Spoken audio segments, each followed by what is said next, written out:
কেউ বলে কামরূপ কামাখ্যায় গেলে মানুষ ফিরে আসে না।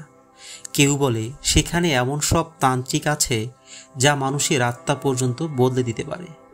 আবার কেউ বলে রাতের কামাখ্যা হলো এমন এক জায়গা যেখানে গোপনে শেখানো হয় ভয়ঙ্কর জাদুবিদ্যা। বাংলাদেশে আজও প্রচলিত আছে ওই জায়গায় একবার গেলে জীবন আর আগের মতো থাকে না। কিন্তু আসল সত্য কি?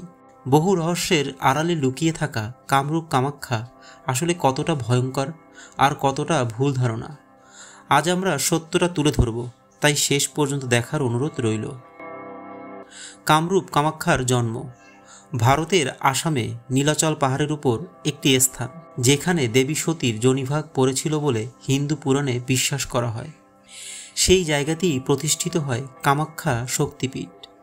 ইতিহাস বলছে খ্রিস্টপূর্ব প্রথম 1000 বছরেই এই পাহাড় ছিল তান্ত্রিকদের সাধনার অন্যতম কেন্দ্র।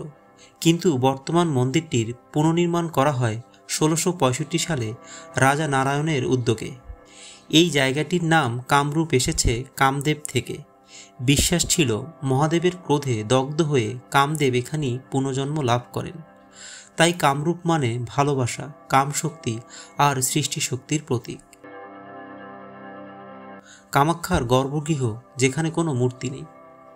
অদ্ভুত হলেও সত্য, এই মন্দিরে কোনো দেবীর মূর্তি নেই, বরং মন্দিরের গভীরে রয়েছে একটি প্রাকৃতিক পাথর যা যোনি আকৃতির বলে মনে করা হয়। এই পাথরের উপর দিয়ে সারা বছর একটি স্বাভাবিক ঝর্ণার পানি অবিরাম গড়িয়ে পড়ে।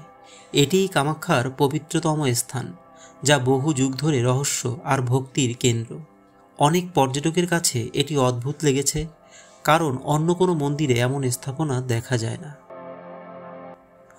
অম্বুবাচী দেবীর ঋতুমতী হওয়ার উৎসব প্রতি বছর জুন মাসে মন্দির 3 দিন বন্ধ থাকে, কারণ বিশ্বাস করা হয় এই সময়ে দেবী কামাখ্যা ঋতুমতী হন। গুহার পানির রং কিছুটা লালচে হয়, এমন দাবি বহু মানুষের কৌতূহলকে আরও রহস্যময় করে তোলে। এই ঘটনাই বাংলাদেশ ও ভারতের বহু অঞ্চলে অতিরঞ্জিত গল্প ছড়িয়ে দিয়েছে। তান্ত্রিক সাধনা বাস্তবে কি ঘটে? কামাখ্যা অঞ্চল বহু যুগ ধরে তান্ত্রিক ও অঘরীদের ধ্যানস্থল। এখানে সত্যি সত্যি কিছু গোপন সাধনা হয়, কিন্তু সেগুলো মূলত ধ্যান, যোগ, শক্তি পূজা, মন্ত্র সাধনা এসবের মধ্যেই সীমাবদ্ধ। বাংলাদেশে যে ধরনের গল্প শুনি, যেমন মানুষ উড়ে চলে, কারো মাথা কাটলে নড়ে না, কালো জাদুতে মানুষ অদৃশ্য হয়ে যায়, এগুলো লোককথা এবং মুখে মুখে ছড়ানো গল্প। সত্য হলো এখানে কোনো জাদুবিদ্যা শেখার স্কুল নেই। তান্ত্রিক সাধনা মানে মূলত মানসিক শক্তি, ধ্যান আর আধ্যাত্মিক প্রতিক্রিয়া। তবে হ্যাঁ, রহস্য আর গোপনীয়তার কারণে এই জায়গায় বহু গল্প তৈরি হয়েছে যা ভয়ের আবহ রাখে। বাংলাদেশে কেন প্রচলিত সেখানে গেলে মানুষ ফিরে আসে না? এটা মূলত 3 কারণে ছড়িয়েছে।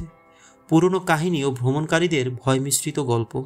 যারা বহু আগের দিনে সেখানে যেতেন, বিশেষ করে পাহাড়ি রাস্তা, জঙ্গল এবং অজানা পথ দেখে সবকিছু মিলিয়ে একটি ভয়াবহ গল্প তৈরি হয়ে গিয়েছিল। তান্ত্রিক শব্দের ভুল ব্যাখ্যা। তান্ত্রিক মানেই ডাইনি, জাদুকর, জাদুবিদ্যা। এই ধারণা বাংলাদেশে ব্যাপক।